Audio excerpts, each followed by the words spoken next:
Welcome along, ladies and gentlemen, to this is standing in as the weekly SETI seminar talk, and we're very fortunate today to be joined by Leslie Sage, who is a senior editor in physical sciences at the Nature Journal. Leslie got his PhD in 1987 in astronomy in galaxy and dust interactions at Stony Brook, and then did a postdoc at Socorro, New Mexico, and another postdoc at MPIFR in Bonn, Germany. And he came back to the States to be an assistant professor at University of Nevada, Las Vegas. He's been with Nature since 1993, and he's also holding a research position associated with the University of Maryland, where he's been since 1994. Today he's going to talk to us about the insights that he has into the publishing business at Nature and how to publish your research there. So if you'll join me in welcoming Leslie. Thanks. Everyone can hear me? Okay. So I like these talks to be really informal, so if anyone has any question at any point, just put up your hand. I don't like for people to forget to ask the question at the end, so I really do encourage you to interrupt me at any point. The only thing I won't debate is individual decisions that I've made in the past. So one of the things that you have to keep in mind in dealing with Nature is that we publish 7% of what's submitted. Okay, across the whole journal. In astronomy, it's a little bit higher. It's averages around 12%, but a priori, your chances of getting published are very low. So what I do is go around, give these talks, and to try and tell you what we look for to help you maximize your chances of getting published.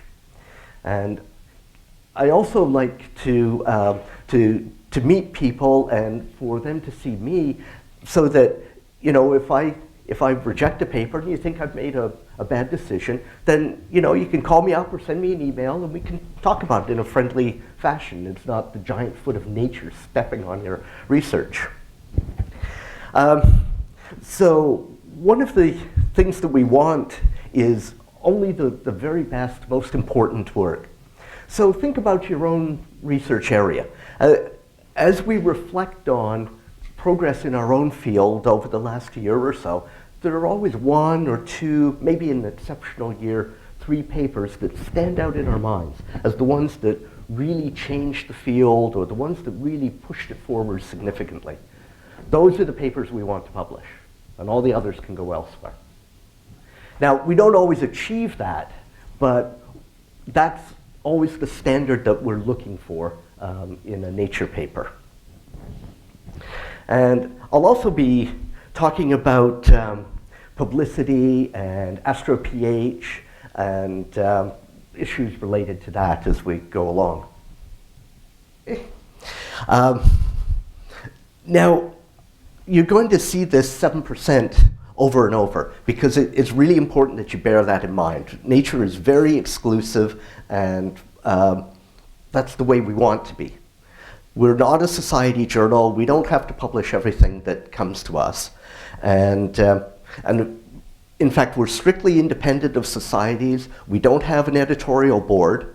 All too often, we find that editorial boards lead to crony science, where the board actively promotes the work of the friends of the people on the board.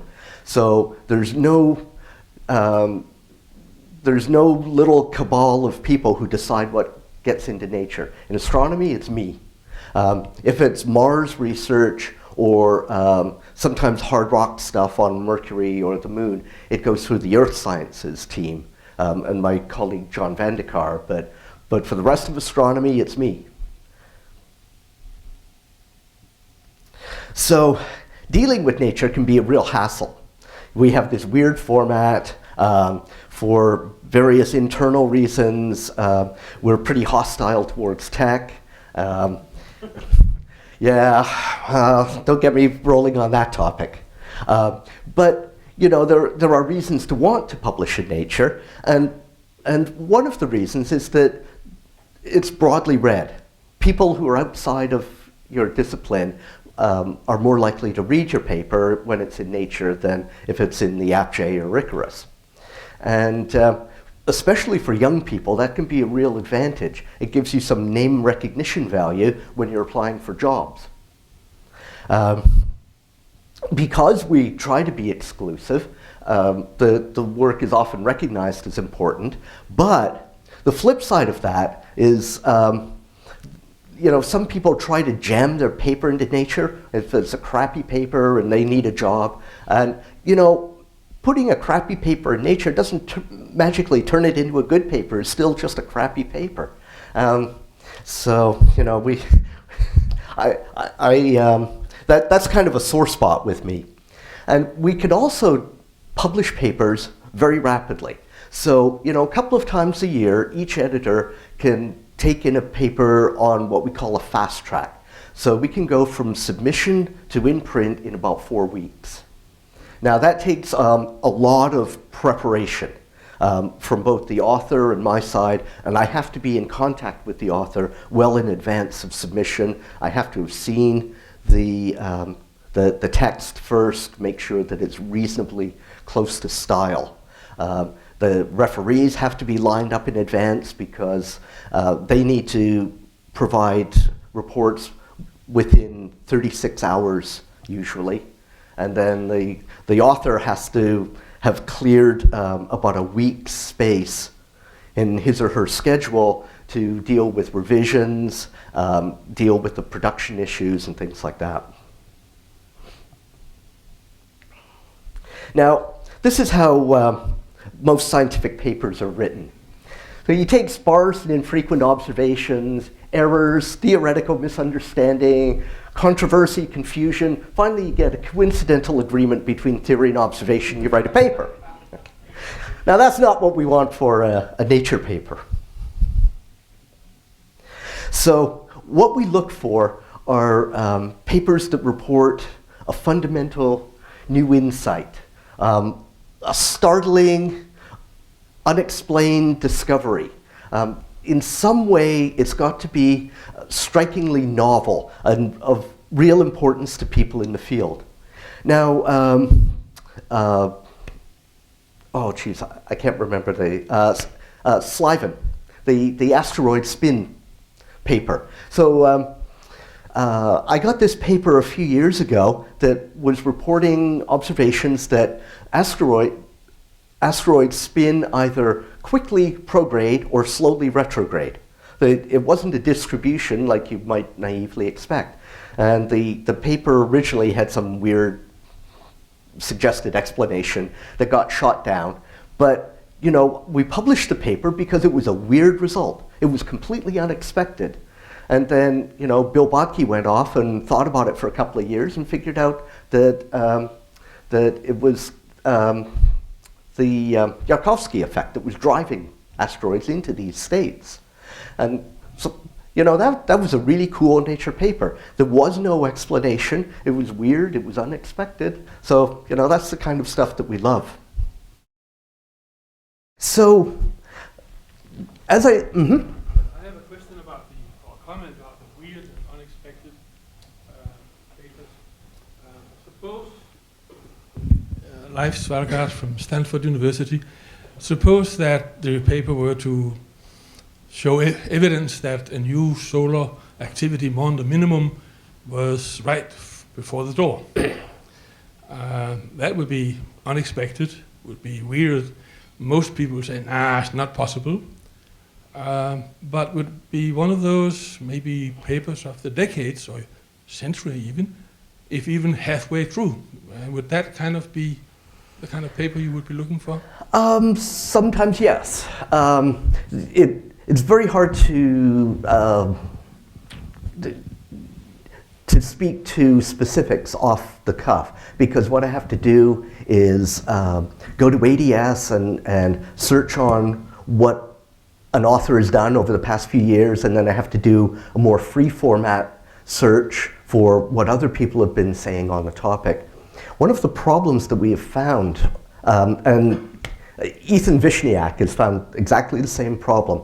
At about the 20% level, authors are actively hiding their own work, not citing their own recent work, in order to increase the apparent novelty of something they submit.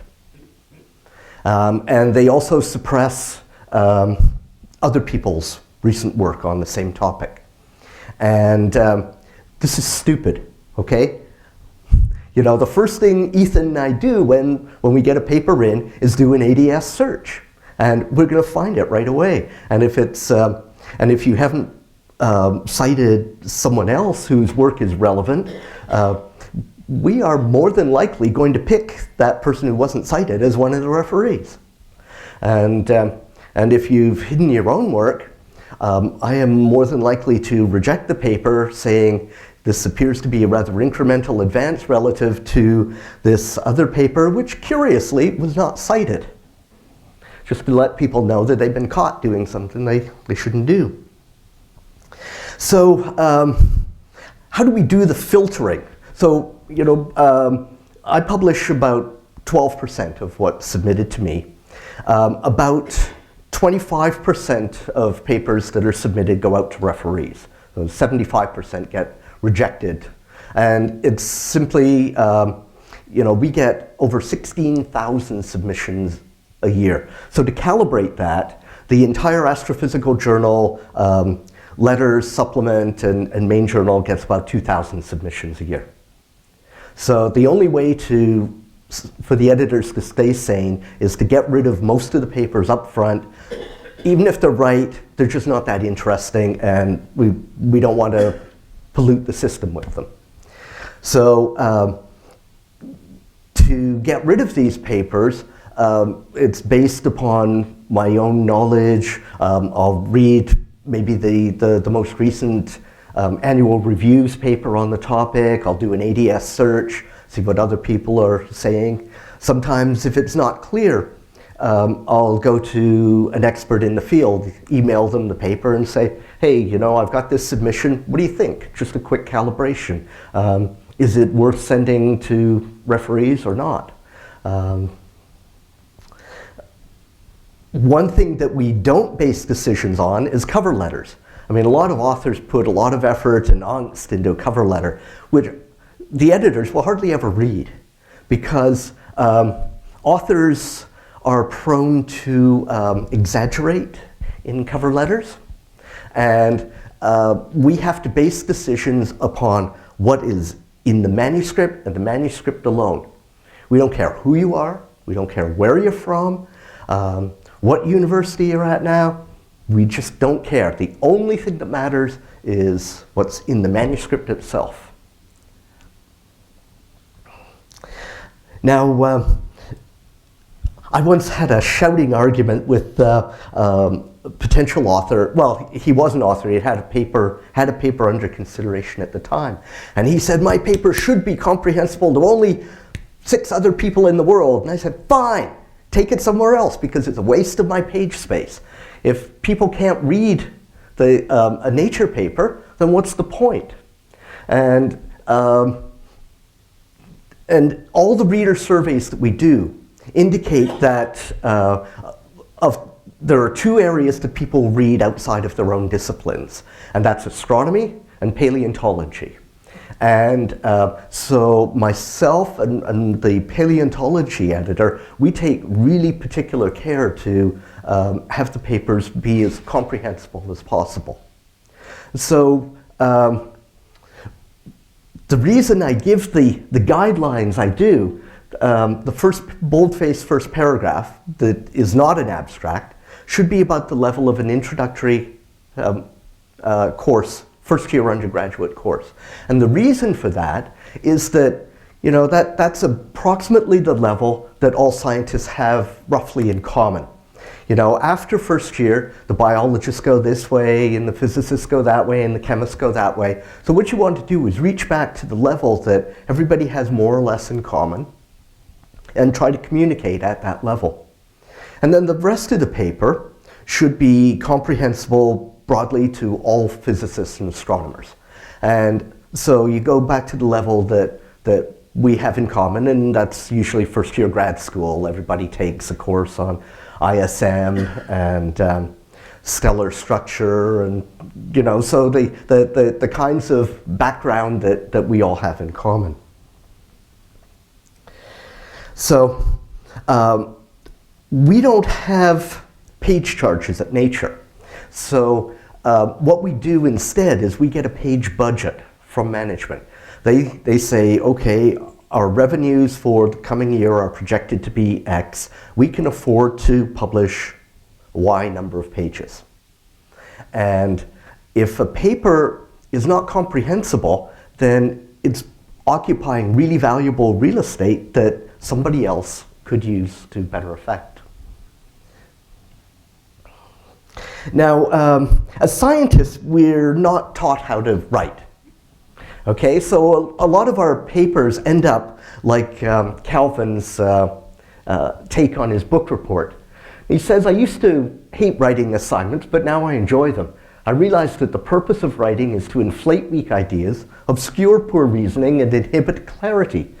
With a little practice, writing can be an intimidating and impenetrable fog. Want to see my book report? The Dynamics of Interbeing and Monological Imperatives in Dick and Jane, a study in psychic transrelational gender modes. Academia, here I come. So, in order to write a good paper, though, the principles are actually fairly straightforward. It's just that we aren't taught them. So what you want to do is start off by explaining why the topic's interesting. For observational papers, I often tell people, go back and read the telescope proposal that you wrote to remind yourself why you got into the project in the first place. And then you want to tell people what problems there are in the field, what you've done, and how you've helped contribute to the solution of those problems. And it's as straightforward as that. But most something that's actually a really sad commentary on how we're trained as scientists is that about half of the crank papers are actually written better structurally than most of the professional papers. And you can ask me about the cranks. I've got lots of great crank stories. We get a lot of very strange submissions. Now, several years ago, well, actually, it was about 10 years ago, my wife gave me this calendar of 365 days of stupid sayings. And this came from this. Rookheiser's frequent use of terms like truth and meaning gives these essays a pre-postmodern tone. Yet they remain remarkably relevant, perhaps because she does not define the content of truth or the meaning of meaning. This is pop psychobabble, right?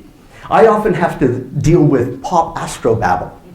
And people will write a paper that, we have this amazing result, only made possible by this fantastic new instrument that I built, and they forget to tell you what they did and why you should care.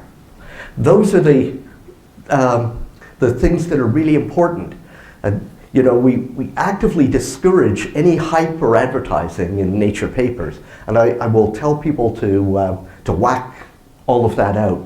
Something that's quite relevant for this audience, and we were talking about it at a Sci-Fu session yesterday, where the Jill was co-running. A lot of papers on astrochemistry and related topics will go through the paper, and then the final line in the paper will be something like, and this has implications for the origin of life on Earth. And no, it doesn't. Take that out, That's nonsense. Get rid of it. And for anyone who's dealt with NASA, NASA loves the verb words. And just like Calvin, he says, I like to verb words. I take nouns and adjectives and use them as verbs. Remember when access was a thing? Now it's something you do. It got verbed, verbing weirds language. And then Hobbes reflects, maybe we can eventually make language a complete impediment to understanding. Now, publicity is a topic that many scientists are uncomfortable with. Publicity, probably this institute much less so than average. But publicity is really important for science. Nature is read regularly on Capitol Hill. People there who allocate the money that pays for most of the science that we do want to know what they're getting from it. And it's also important that scientists across a range of disciplines know, broadly speaking, what's going on elsewhere. For example, many people will sit on regional, state, or national committees, and you have to judge, how much money are we going to allocate to chemistry to do this project, and how do we compare that to this pot of money that is dedicated for astronomy? Is the chemistry project more important? How do you make decisions like that? So nature serves a function in helping to educate people beyond their narrow discipline. And of course, we also want to inspire the next generation of scientists. It's really hard to know what's ever going to predict what's going to grab a particular person's attention. I'm of the generation that got into astronomy because of Apollo and Star Trek. Younger people are motivated by different things. Now, a number of years ago, I was asked to speak at a theory conference about why Nature publishes so few theory papers. And that is true across all sciences. From biology, chemistry, physics, we do very little in the way of theory. So John Cormandy once said that when he was a graduate student, he could safely ignore Nature because we published what he called these wonky theory papers, stuff that, in Planck's words, was not even wrong. And so about 25 years ago, we made a conscious decision at Nature to get rid of such papers and focus on experimental and observational papers.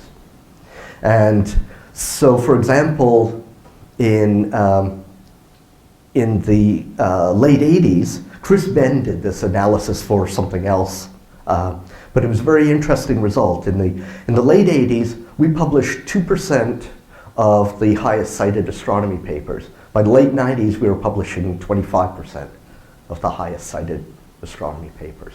It's a really striking difference. One of the criticisms is that theorists say that the theory papers in Nature are lightweight. And that may or may not be true, but one of the problems that we find is that theory referees tend to be what editors call soft. Many of them come to the refereeing process with the view that everything should be published. Now, that is a defensible point of view for a society journal, but not everything has to be published in Nature. So when we get a theory paper in, it will always go to an observer in the same field.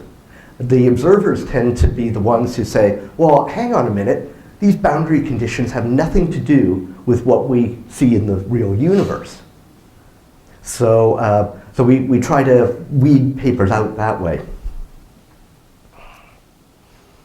Of course, with the supplementary information, we can provide extra space that we couldn't do 15 years ago. I have very mixed feelings about the supplementary information. it's not used so much in astronomy as it is in other fields, but you know, I really do have mixed feelings. My view, I guess, right now is that the main paper should broadly convince most astronomers that the result is correct.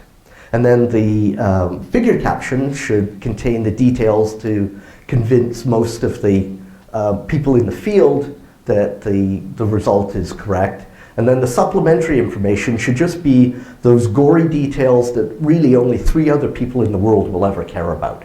And mostly graduate students who are going out to try and replicate the work or demonstrate it to be wrong.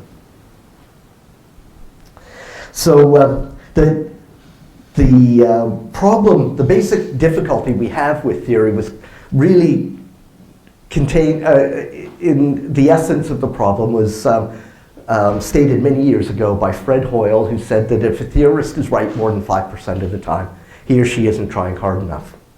And we want the stuff that's both right and important. Of course, it can be difficult to tell when a theory paper is going to be important. Sometimes it'll take 20 years before its importance is actually appreciated by people in the field.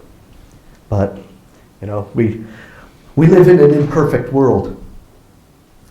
So what we look for in a theory paper is authors have to be prepared to defend the position that their explanation is the correct one, or at least the best currently available. And we like papers to make specific predictions that could be tested within the next couple of years, and the prediction should be sufficiently central to the model that if the predicted behavior is not observed, the model cannot be right. And that's what we like to see. It gives an immediacy to the paper. Now, of course, we have to accept that basically everything I'm publishing now is going to be wrong 100 years from now. That's the way science works, you know. So you have to live with that. Now, I often get comments from people that, you know, I would have liked to have sent my paper to you, but I chose not to do so because Nature doesn't allow posting to AstroPH.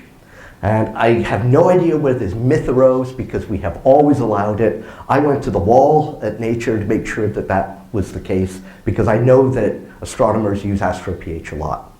So don't think that you can't post. But posting complicates our lives. Science journalists read AstroPH regularly. I mean, every day they troll through AstroPH looking for stories to write. And if you put in the notes field, submitted Nature or in press Nature, you can count within 3 days there will be a story about your paper on Sky and Telescope's website. And Science News will pick it up, New Scientist, Astronomy. This is all fine. You know, Nature lives with this. It's not an issue. But it really complicates the job of the public affairs people at your own institution. Because then when the Nature paper comes out, the big guys, New York Times, BBC, they'll look at it and say, it's old news, we're not going to cover it. So, and it's very important for institutions to be able to point to high-profile results that are disseminated to the general public because that helps the institute compete for resources. Now, this idea of science by press release. Now, all of us, you know, we watch the news, we see, oh, this week something causes cancer, next week something might prevent it, and then 6 weeks later it's retracted, and you know, it becomes noise that we just ignore. We don't want our own field to go down that road. So we take a really strong position against science by press release. You only issue press release, only hold a press conference when the peer review process is completed, which is at the time of publication. Now, a number of years ago, I was asked to speak at a conference of scientific society executives about ethics in science. And this is a very striking survey that was done. 30% of biomedical researchers in the US admitted to unethical behavior. And you know, there are many types of unethical behavior. I already mentioned suppressing your own work or other people's work. Plagiarism, curiously, in astronomy is at a rather low level. We hardly ever come across it. Self-plagiarism, on the other hand, is rampant. Now, there are shades of gray. I just wrote a chapter for Andre Heck about this. Can you take the justification from your observing proposal and put it in the introduction for a paper? Yes, I think that's fine. Typically, the proposals are private. The only thing that would ever be publicly available is the title and the abstract. So, you know, I think that's just fine. Can you take text from a conference proceeding and use it in a paper? I would argue no, that is unethical, because then it's attempting to get more credit for work that you didn't do.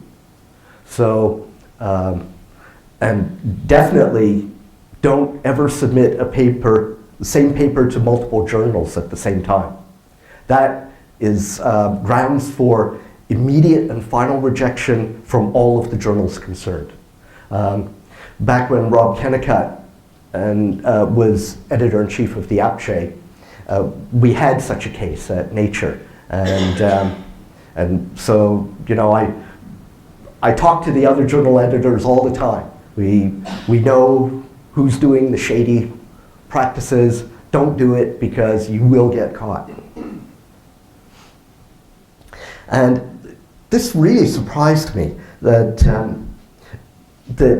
various scientific societies actually lobbied against the creation of an agency that would monitor ethics. I thought that was inexplicable.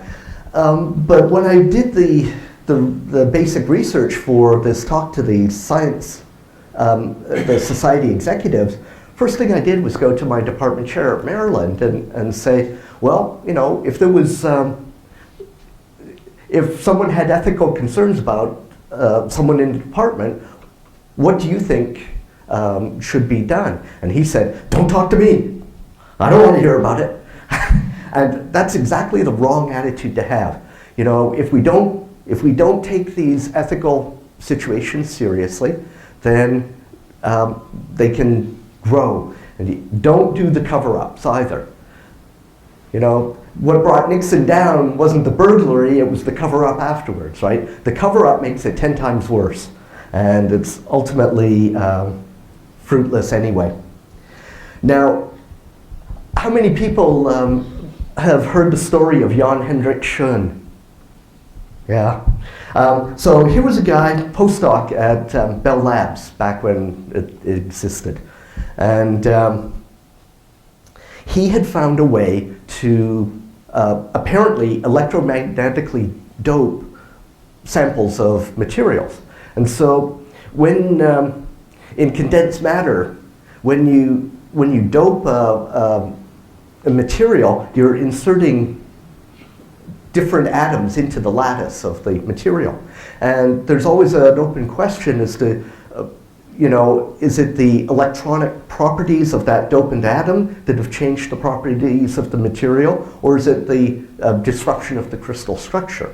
So doping electromagnetically appeared to be a great way to get around this problem. Well, Shun faked all his data. Not a single bit was valid. This guy, he had a string of high-profile papers over a period of about 18 months, and he looked like he was on fast track to a Nobel Prize.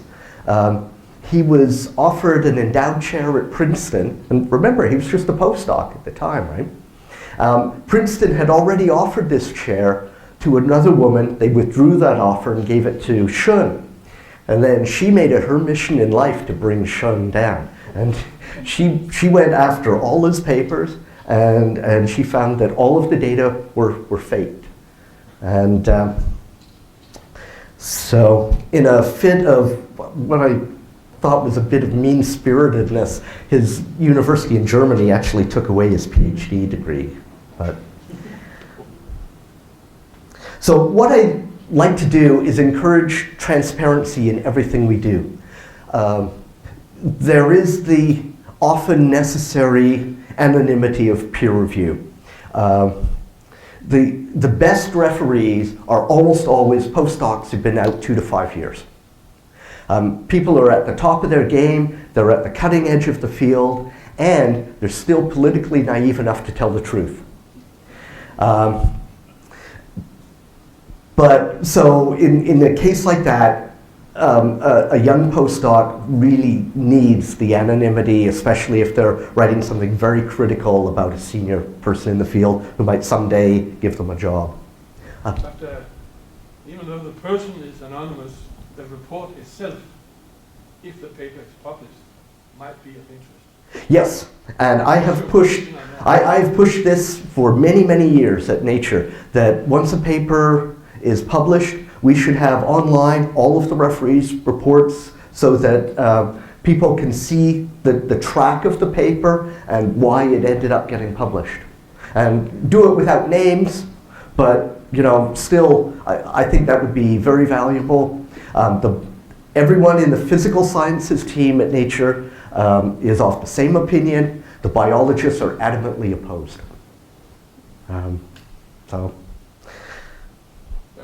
They get to do their way, you get to do it your way. Yeah, I wish we could do it that way, but yeah, and so. But what I want to avoid is this situation Dilbert finds himself in. Be candid, Dilbert. We have a corporate philosophy that says, don't shoot the messenger. Good. Had you consulted with the engineering department, you never would have launched such an ill-conceived project. It's doomed to fail. You'll all be humiliated and probably fired. Can I just wing him? No, that's not our philosophy.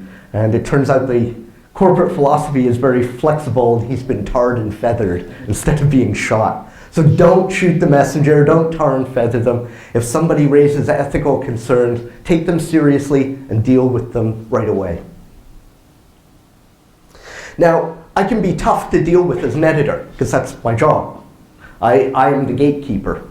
But one of the things that I love to do is help people. And there are many ways in which I can do this. Peter Strittmatter, director of Stewart Observatory, he and I are old friends. And he used to spend summers at the Max Planck Institute for Radio Astronomy, and I would have tea with him on the roof of the institute. And he would regale me with these stories about the idiocy that was going on surrounding Mount Graham. And so when I joined Nature, I was able to get a commentary from Peter that said what was going on. And he'd never been able to get his side of the story out. And it really helped break the logjam. Another instance was, I was walking around my department on a Saturday afternoon. I ran into one of the faculty members, and he was grumbling that he'd had a grant number from NASA for 16 months. He'd already had to write his first annual report about the progress, but he still didn't have the money. He'd had to borrow $250,000 from the department to keep his program afloat. So Monday morning, I went in and I told our news people that, and they said, well, we'll make some calls. And it turned out that NASA had riffed so many people in the early 90s, they didn't have the capacity to process the grants. And so then we called, the journalists called NASA and said, we're working on this story, and they mentioned my colleague's name. 3 days later, he had his money. So don't underestimate the power of the press and what we can do to help. The key thing is talk to me. If you're coming through Washington, let me know. We'll go out for drinks, have lunch, dinner. Send me an email. Never assume that a problem that seems unique to your institute or to your subdiscipline is not of wide interest. It turned out that NASA had a systematic problem and they needed to deal with it. And it's only by talking about these problems that you can force people to change. So I want you to remember 7%, okay? We don't publish very much of what's submitted. We only want your best work. And publicity is good, but only at the right time. And here's how you reach me. And this is my email. I answer my email. I pick up my own phone. I do not have voicemail connected. I absolutely despise voicemail.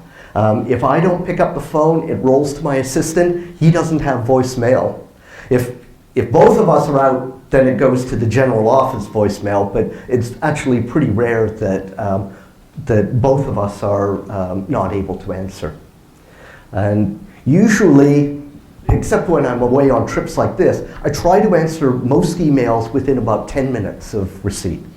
I find that if I don't do that, I put it off to the end of the day, the email is scrolled off the screen and I forget about it. And then I get emails or a phone call the next day. It's just easier to deal with it right away. And that's what I try to do. So, any questions? Mm-hmm. That was real interesting. I have a short question and maybe a longer one. Short one is your description of how to communicate well almost suggested to me that you like the journalistic style of putting the results first and filling in later, as opposed to the standard scientific style of going through all of the arguments and then just putting the conclusions in the last section. That's correct. And that style comes directly from the previous editor-in-chief of Nature, John Maddox. So put the answer up front. Yes. Great. Longer question. I'm sure you and I think most of us know the saga of the arsenate discovery that's come out in Science. I don't want to talk about the substance of it, but the process. Science published the original paper by Wolf Simon et al. Online. It got a huge amount of response, blogs, technical comments. The result was to delay the real publication for about 4 months while they fought through the technical comments and while the author tried to answer it. And is this the future on controversial papers? Okay, so I had dinner with Jack Lissauer last night. He and I are old friends. We talked about this specific situation. So what they found was that was a microbe that could live in a lot more arsenic than anyone had expected. The NASA spin doctors were the real problem here. I specifically didn't mention the NASA press conference. Yeah, but that,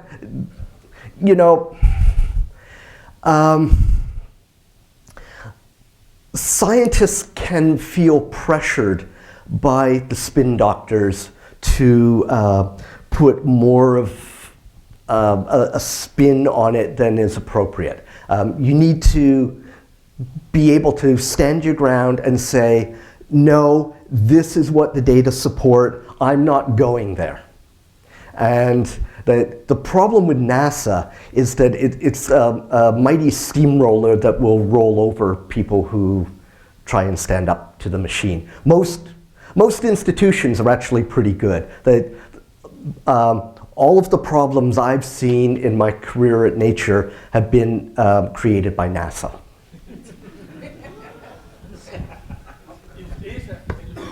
Pardon me? My question was about this multi-month delay between online and... Well, okay, that was caused by NASA. I don't think that this is going to be the future. This is a one-off deal that there was a very specific problem with the claims, and especially with the claims that came out at the press conference. And it gave immediate large scrutiny to the paper, which within hours triggered science to say, we have to investigate this further before we can put the paper in print. That was a one-off deal. This is not going to be the future, except in those cases where authors are induced to go beyond what the data can support. I have two different perspectives on science and nature papers that I'd like your comments on. I've heard from one colleague who said that she only reads papers in her field in science and nature because those are the most important ones, and she basically ignores other journals in her field. She feels like if it's important, it'll be in science and nature. The rest of the journals aren't even worth reading. I have another colleague who's told me that he totally ignores papers in science and nature. He only reads the topical journals because the science and nature ones are going to be kind of outlier, one-off, controversial results that don't really advance the field. Where would you fall on that? So I fall in the middle. And like I said earlier, we sometimes have authors who just jam. Any author who is sufficiently persistent can overcome any referee and any editor. And I have people call me up and say, my student has to get a job, so he's got to have a nature paper. That's not the way the system works. Putting a crappy paper into Nature is not going to magically turn it into a good paper. And we don't publish all the good papers. Some people they prefer AppJ, they prefer AJ, they prefer Icarus. You have to be broadly familiar with everything that's going on in the field. To limit yourself to a couple of journals is stupid. But sometimes we do get controversial papers. Because of the very nature of what we want, we're always pushing the envelope of what's possible. And John Bacall said years ago, and I've always found this to be true in my career, a 3 sigma result is wrong about half the time. And that's because we are overly optimistic in our assessment of the systematic errors. And with that in mind, for Nature, if it's below 4 sigma, I'm skeptical. If it's below 3 sigma, I won't even look at it. I won't send it to referees. 3 sigma, it's a case-by-case basis. So does that help? Mm-hmm. I have a question about the presentation of content in advance of publication. For example, if you have an interesting result and you want to present it at a conference or an academic proceeding of some sort, if it gets posted online, what's Nature's position on that if it hasn't been published in a journal yet? It's author's discretion, but talk to your public affairs people first. So, in summer of 1995, I had a very interesting paper land on my desk from a fellow named Michel Mayor. And went out to referees, and the referees had some issues, and I said to Michel, look, Michel, you submitted as a letter. If this survives, if you can convince the referees, you can have as much space as you want. And then Michel went off and presented the results at a conference about 6 weeks in advance of publication. And Jeff Marcy was at the conference. He came back here, looked at his data. There it was, 51 peg, and so he held his press conference. That's the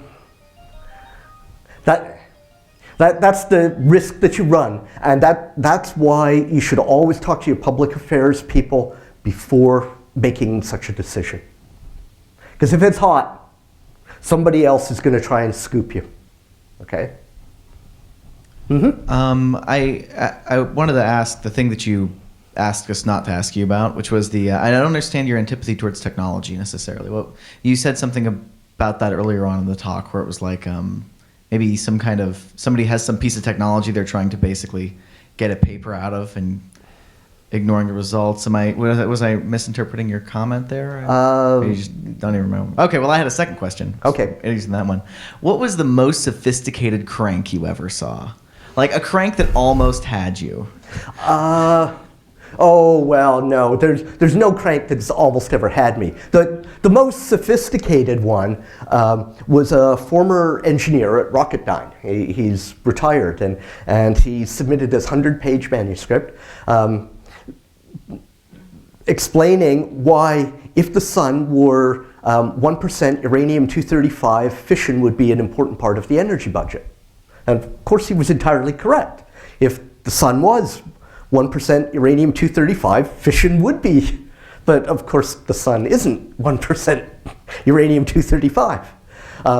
So that was the most sophisticated. All the other ones are people don't understand what an inertial frame of reference is. They've rediscovered tired light. I had the face on Mars guy, Van Flandern. So he submitted a couple of papers to me, and so, they got rejected right away.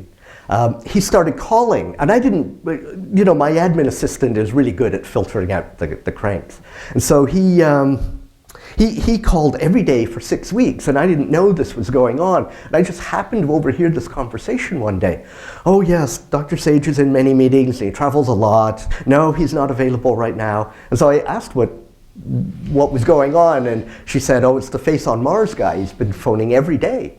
And so I said, this can't go on. So tomorrow I'll put him through.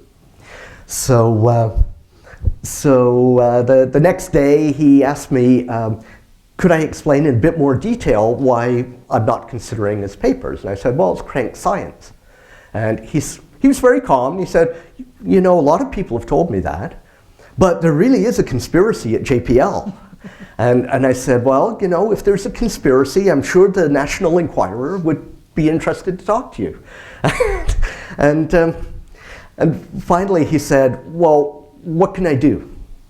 How can I get further in the appeal process? And I said, you can't. This is a brick wall. You can send my boss an email. He'll sit on it for 6 months and then say no. And he said, okay, well, that's what I'm going to do. So, of course, I called my boss right away and said, this is what I told him you'll do, and so this is what you should do. And that's what he did. Just waited 6 months and said no. What was some of my... Oh, there was another crank that, some special relativity is wrong, because he didn't have a clue what an inertial frame of reference is. He wrote to me every 2 weeks for a couple of years, and finally, at the end of that, he wrote to the Secretary General of the United Nations, CC'd me, and explaining how I was single-handedly holding up progress in physics. So assuming one had an appropriately good paper, how would an author decide whether to publish in Nature or Science? So science has the same goals as nature, and how well they accomplish that is left as an exercise for the reader. So you have no opinion on what you would like an author to decide? Well, I would always want the best papers to come to me, but that's not going to happen. So.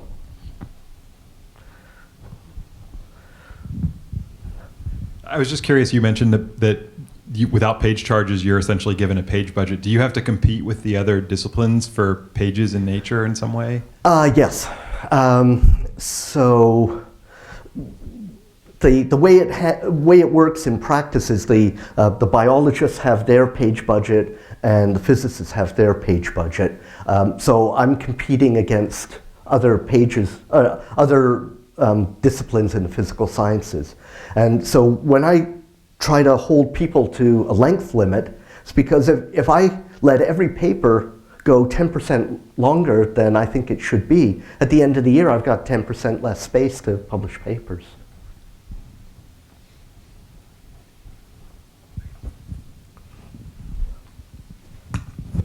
maybe this is too complicated a question for the amount of time you have left, but anyway, thanks for a great presentation. And my question was, I know there's been some thinking about the impact of impact factors and whether there's some other way to approach that challenge that would more correctly reflect the quality of science. And I wondered if you'd done any thinking about that. Impact factors are bullshit, okay? There's no other way to say it.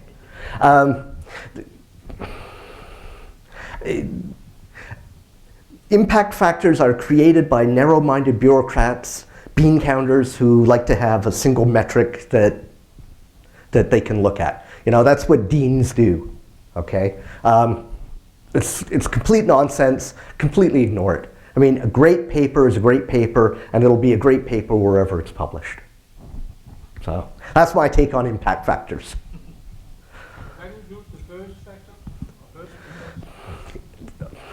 All of these metrics are an attempt to satisfy bean counters, and they are inappropriate. They have no place in science. They only exist to make deans happy. Yeah, well. Anyone else?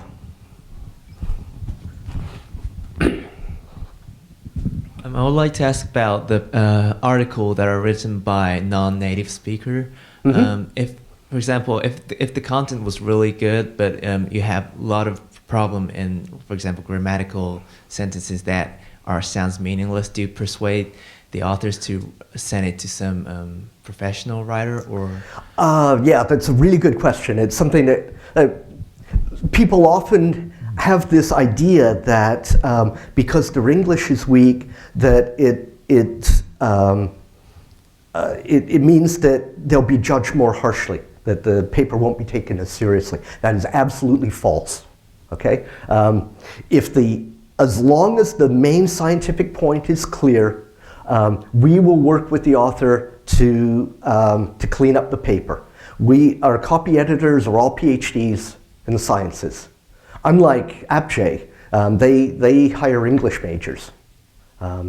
We think it's easier to teach English to scientists than to teach science to English majors. So that's why we took our.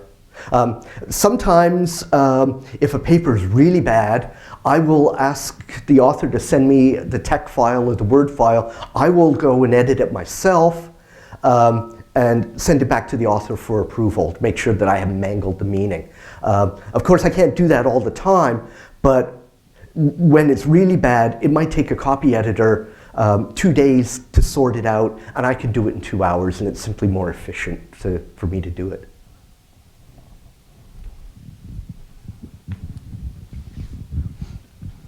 So I guess a corollary to that question might be, what about poorly written papers from native English speakers?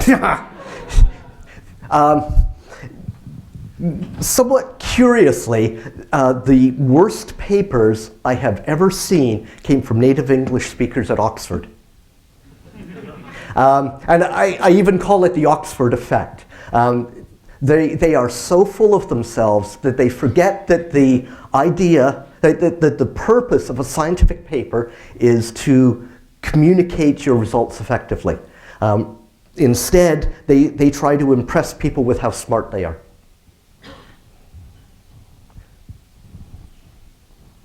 Anyone else?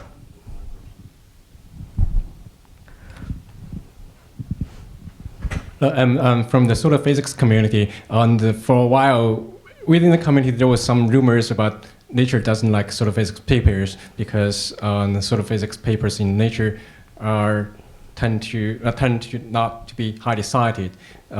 So I don't know if you have any preference in different disciplines within the astronomy. Yes, well, it turned out we had bad data.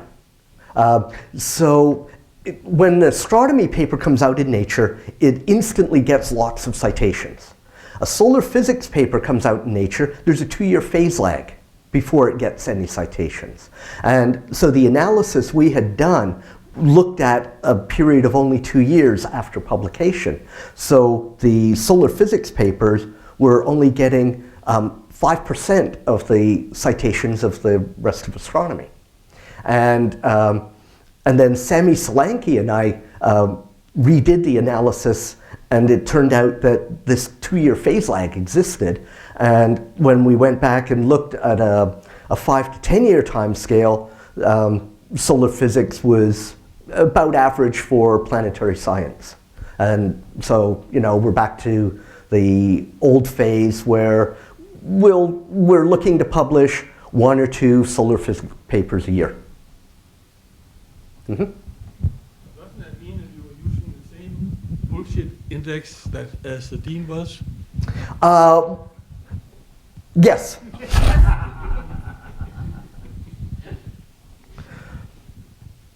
All right, Leslie, there's only one impact factor that counts here at the SETI Institute. It's that number of mugs that you have from the SETI Institute. So you now have +1 in that index. So Okay, thanks. please join me in thanking Leslie.